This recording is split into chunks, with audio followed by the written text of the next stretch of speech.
9월 9일 오늘 만나 성경 말씀은 열왕기하 4장 42절에서 44절까지 말씀입니다. 어떤 사람이 바알살리사에서 왔다. 그런데 맨 먼저 거둔 보리로 만든 보리빵 20덩이와 자루에 가득 담은 햇곡식을 하나님의 사람에게 가지고 왔다. 엘리사가 그것을 사람들에게 주어서 먹게 하라고 하였더니 그의 시종은 100여 명이나 되는 사람들 앞에 그것을 어떻게 내놓겠느냐고 하였다. 그러나 엘리사가 말하였다. 사람들에게 주어서 먹게 하여라. 주님께서 말씀하시기를 먹고도 남을 것이라고 하셨다. 그리하여 그것을 100명이나 되는 사람들 앞에 내놓으니 주님의 말씀처럼 사람들이 배불리 먹고도 남았다. 아멘. 오늘 만나로 만나주시는 하나님을 기대합니다. 저희 가정에는 아직 어린 자녀들이 자라나고 있는데요. 자녀들이 이미 장성한 성도님들께서 간혹 저에게 오셔서 이런 말씀을 하실 때가 있습니다. 목사님 많이 힘드시죠? 그래도 그때가 제일 행복할 때예요. 어떻게든 이 시간이 빨리 지나가기를 바라는 저로서는 놀리시는 건가 하는 마음이 순간 드는데요. 그러다가도 한편으로는 어떤 마음이 담긴 말씀인지 금세 이해가 되기도 합니다. 사실 저 역시 그런 경험들이 반복적으로 쌓여 있었거든요. 사역이 되었든 삶의 어떤 특정한 주기가 되었든 분명 그 시기에는 모든 것이 너무 힘들고 고되다고 생각했고 빨리 벗어나기만을 바랬던 시절이 있습니다. 그런데 희한하게도 그 시기를 훗날 되돌아보면 그래도 참 소중하고 행복했던 시기였다라고 회상하게 되더라고요. 어찌 보면 성경의 기록도 이런 비슷한 측면이 있다고 생각합니다. 대표적으로 광야 시절을 돌아보는 신명기의 시점을 예로 들 수 있습니다. 광야 40년의 시간을 살아낼 때에는 그 여정이 매우 고단하고 지난한 시간들의 연속이라고만 느꼈을 수 있습니다. 하나님이 함께하시지 않는다고 인식되는 영혼의 어두운 터널과 같다고 느꼈을 수도 있죠. 하지만 지나고 나서 그 시간을 회상해보니 어떻게 고백합니까? 하나님께서 40년 동안 친히 먹이시고 입히셨던 시간들, 그 어느 때보다 하나님의 인도하심을 뜨겁게 경험했던 은혜의 시간이었음을 깨닫는 것이죠. 오늘 본문의 기록도 이런 관점을 바탕으로 두고 읽어보면 좋겠습니다. 오늘 주어진 본문은 본래 38절에서 44절까지입니다. 이 부분에는 엘리사를 통해 일어난 두 가지의 기적이 기록되어 있는데요. 첫 번째 기적은 길갈이라는 지역에 모여있던 예언자 수련생들에게 일어난 기적이었습니다. 지금으로 말하면 배고픈 신학생들이 모여있었던 곳이라고 할 수 있겠습니다. 그곳에서 수련생들이 솥에 든 국을 먹다가 국 안에 사람을 죽게 하는 독이 들어있음을 발견합니다. 그러자 엘리사는 정체 모를 가루를 가져오라고 하여 그 국 안에 있던 독을 제거합니다.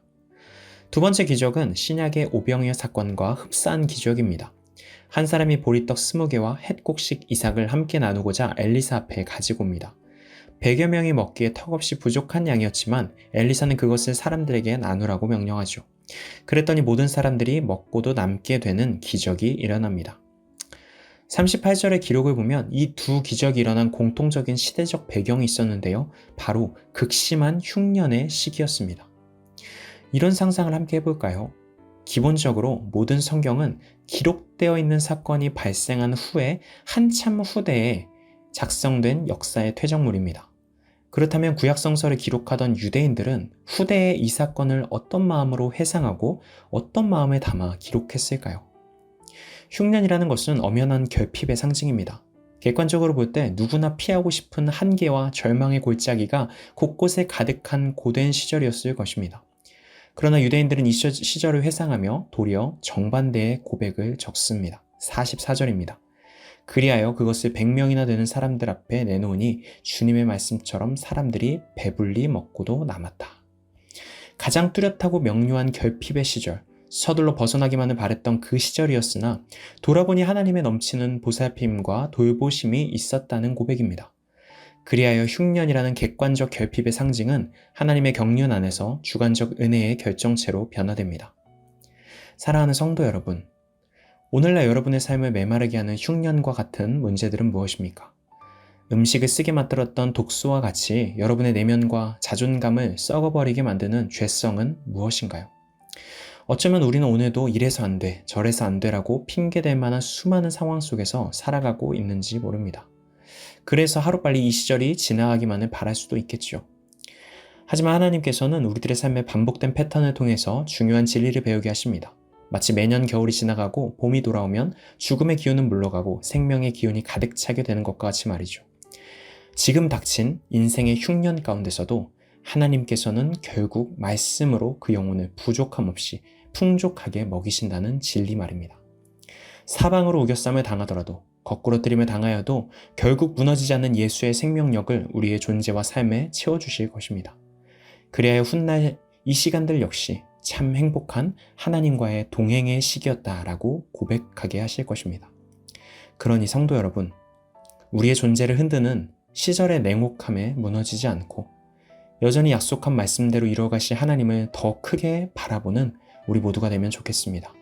그 하나님의 사랑의 위력과 경륜 안에서 우리는 언제나 가장 좋은 날을 살아가고 있습니다. 바라기는 여러분의 눈앞에 펼쳐진 이번 한 주간을 가장 좋은 하루하루로 살아내시는 지혜와 은혜가 가득하시기를 축복합니다. 기도하시겠습니다. 신실하신 하나님, 인생의 흉년과 같은 시기를 지나가고 있지만 부족함 없이 우리를 채워주시고 인도해 가실 하나님을 신뢰합니다. 그 하나님의 사랑을 가장 크게 바라보므로 결핍과 한계로만 느껴지는 오늘의 시간을 돌보심과 은혜의 시간으로 바라볼 수 있는 은혜를 허락하여 주시옵소서. 예수님의 이름으로 기도합니다. 아멘. 이제 두 가지 기도 제목으로 함께 기도합니다. 첫 번째로 오늘의 말씀에 따라 기도하겠습니다. 약속하신 말씀대로 선하게 내 삶을 이루어 가실 하나님을 신뢰하며 주어진 오늘 하루를 가장 좋은 하루로 여기며 살아가는 은혜를 더하여 주옵소서. 두 번째로 해외의 선교사님들을 위해 기도하겠습니다. 흉년과 같이 각박한 선교지의 상황 속에서도 무너지지 않고 하나님을 소망하며 성실하게 주어진 한 걸음을 살아가는 선교사님들의 삶과 사역되게 인도하옵소서. 이 제목으로 기도하신 후에 개인 기도로 나아가시겠습니다.